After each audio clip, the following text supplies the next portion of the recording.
throughout my career, but especially more recently, especially since the revolutions began, and especially since I've focused more and more on women's issues, and especially this book that I'm writing, I realized that what my role is to be some kind of provocateur, someone standing on the edge of a spectrum where I'm happy to be called a radical, I'm happy to be called a troublemaker, and I'm happy to be told, who do you represent?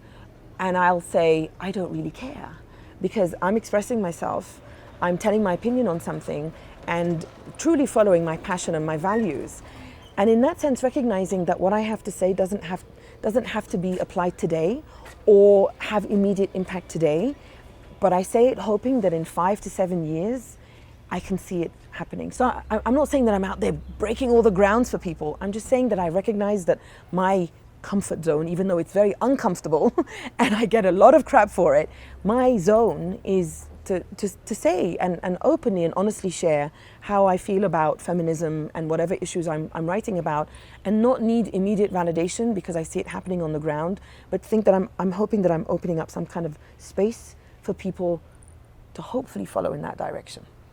I remember when I was leaving news reporting to become an opinion writer, and I was very frustrated. I couldn't find a job. I had just moved to Seattle from Cairo, and my ex-husband told me, if you can't find the job you want, then just create it. And that's what helped me make the transition to opinion writing, because I realized I didn't want to do news reporting in the US, and I became an opinion writer.